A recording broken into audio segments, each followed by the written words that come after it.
চাকরি পাওয়ার পর প্রথম মাসের বেতন পেয়ে ভাবলাম মাকে দেব, কারণ মাই কঠোর মেহনত করে আমায় পড়াশোনা করিয়েছেন।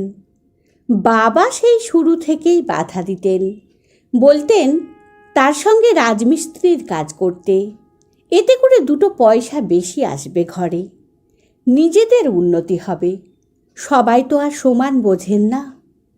বাবা হয়তো কাজের বিনিময়ে উপস্থিত কটা টাকা বেশি ঘরে আসবে এই স্বপ্নই দেখেছিলেন, কিন্তু মা স্বপ্ন দেখেছিলেন আকাশ সমান।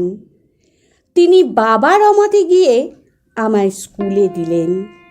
মায়ের গয়না গাটি বিক্রি করে দাদুর দেওয়া সামান্য টাকা, সেগুলোও আমার পেছনে খরচ করে মাধ্যমিক পর্যন্ত পড়াশোনা করালেন। উচ্চ মাধ্যমিকের সময় টিউশন পেয়ে গেলাম। নিজের খরচ নিজেই চালাতে পারতাম তখন। বিশ্ববিদ্যালয়ে চান্স পাওয়ার পর মাকে মাস শেষে 1000-2 দিতে পারতাম। পড়াশোনা শেষ করার পর চাকরি হলো। প্রথম মাসের বেতন পেলাম।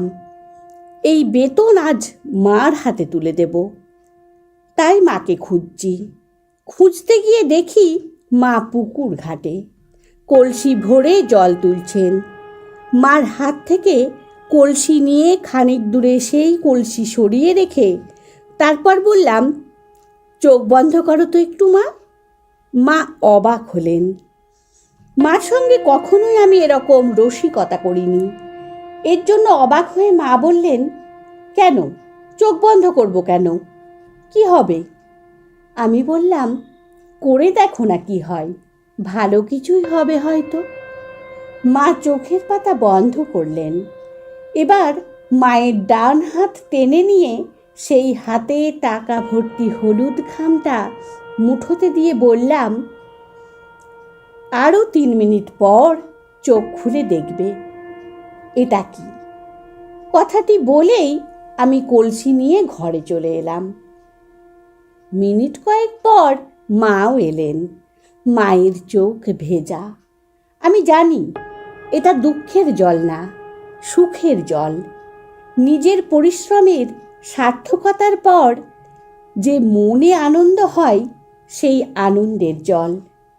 মা ঘরে এসে বললেন, এই টাকা দিয়ে আমি কি করব মহিন? তুই এ টাকা তোর বাবাকে দে। আমার রাগ হলো। আমি বললাম, বাবাকে দেব কেন? তিনি তো আমায় রাজমিস্ত্রির কাজে লাগিয়ে দিতে চেয়েছিলেন। মা হাসলেন, বললেন, সহজ সরল মানুষ। সহজ সরল মানুষেরা ভবিষ্যতের কথা চিন্তা করেন না। তারা বর্তমান নিয়েই বেশি ব্যস্ত থাকেন, উদ্বিগ্ন থাকেন। তাছাড়াও আমাদের অবস্থাও তো তেমন ভালো ছিল না। তোর বাবা একা উপার্জন করতেন, একা এই সংসারের বোঝা টানতে হতো তাকে। নিজের কাঁধের ভার হয়তো লাঘব করতে চেয়েছিলেন তিনি। আমি কোনো কথা না বলে চুপ করে থাকি। মা বললেন, বাবার পাঞ্জাবিটা পুরনো হয়ে গেছে, ছিঁড়ে গেছে এক জায়গায়। নিজের স্যান্ডো গেঞ্জিটা জালের মতো ছোট ছোট ছিদ্র হয়ে গেছে। একজোড়া ভালো জুতোও নেই। বাবা নিজের জন্য কিছুই করেননি। হয়তো তোর পড়াশোনার পেছনে তেমন খরচ করেননি, কিন্তু টাকা পয়সা উপার্জন করে যে কিছু ক্ষেত খামার করেছেন, ঘরটা বেঁধেছেন, তা তো তোর জন্যই রে বাবা। তার নিজের জন্য কিছুই করেননি। বাবারা এমনই হয় রে। সন্তান হবার পর তারা আর নিজেদের নিয়ে ভাবেন না, নিজেদের সুখের জন্য শখের জন্য কিচ্ছু করেন না। যা করেন তা নিজেদের সন্তানের জন্য। এর প্রমাণ তো তোর বাবাই। সে কি ইচ্ছে করলে তার উপার্জিত দিয়ে একটা ভালো জামা গেঞ্জি জুতো কিনতে পারতেন না? নিশ্চয় পারতেন, কিন্তু কেনেননি। এই সব টাকা দিয়ে জমি কিনেছেন, ঘর করেছেন, তা তো তোর জন্যই রে বাবা, তা তো তার নিজের জন্য নয়। মার কথাগুলো আমার ভালো লাগলো। আমি জানি আমার মা কতটা জ্ঞানী। কতটা স্বার্থহীন, এমন লক্ষ্মী মায়ের দিকে তাকিয়েও মন ভরে যায়, মনে শান্তি আসে। আমি অপলক দৃষ্টিতে মায়ের মুখের দিকে তাকিয়ে রইলাম। বয়সে, চিন্তায় মুখখানি একেবারে ফ্যাকাশে হয়ে এসেছে, কিন্তু মায়ার মমতায় আজও এই মুখ উজ্জ্বল লাবণ্যময়। সেদিন বিকেলেই আমি বাবাকে বললাম, বাবা, তোমার একটু সময় হবে? আমি তোমাকে নিয়ে একটু বাজারে যাব। আমার চাকরি হবার পর বাবা যেন আমায় একটু অন্যরকম চোখে দেখেন, পছন্দ করেন, আমায় গুরুত্ব দেন। বাবা না করলেন না। তখনই বললেন, এখন যাবি? আমি বললাম, হ্যাঁ। বাবা বললেন, আচ্ছা। ঘরে গিয়ে বাবা একটা ঘিয়ে রঙের পাঞ্জাবি পরলেন, অনেক দিন না কাটা চুলটা আঁচড়ে নিলেন। পুরনো স্যান্ডেল তার পায়ে, এক জায়গায় সেলাই করা, ছিঁড়ে গিয়েছিল সম্ভবত। বাবাকে নিয়ে অটো করে বাজারে গেলাম। তারপর সেলুনে গিয়ে বাবার চুল কাটালাম। মার্কেটে নিয়ে গেলাম। বাবার জন্য যখন দোকানদারকে পোশাক বের করতে বলি, বাবা তখন জবরদস্তি করেন, কিনতে বারণ করেন।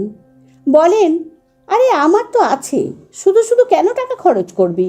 যখন পোশাক থাকবে না তখন না হয় কিনে দিস। আমি বাবার কথা শুনিনি। পাঞ্জাবি কিনে দিই দুটো, একটা ফতুয়া কিনি, লুঙ্গি কিনি, জুতো কিনি দুজোড়া, একজোড়া স্যান্ডেল, একজোড়া চামড়ার। তারপর বাকি সব টাকা বাবার হাতে তুলে দিই।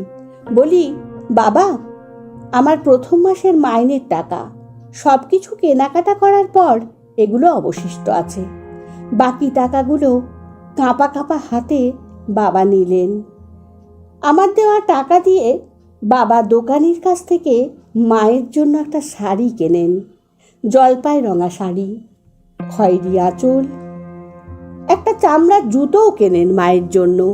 মাথায় দেওয়ার সুগন্ধি তেল নেন, সাবান নেন। শেষে বাড়ি ফেরার সময় বেশি করে মিষ্টি নেন। বাড়ি ফিরে বাবা নিজ হাতে মাকে উপহার দেন। নিজে নতুন পাঞ্জাবি, লুঙ্গি আর চামড়ার জুতো পরে পাড়া প্রতিবেশীদের ঘরে ঘরে মিষ্টি বিলোতে যান। সবাইকে বলেন, তোমরা আর যাই করো, সন্তানদের পড়াশোনার জায়গাটা ঠিক রাখো। পড়াশোনা থেকে সন্তানদের বঞ্চিত করো না। বাবা মায়ের সম্পদ হলো তাদের সন্তান, আর সন্তানদের সম্পদ হলো তাদের শিক্ষা দীক্ষা। আমি বাবার পাগলামি দেখছি আর মনে মনে হাসছি। বেশ ভালোই লাগছে।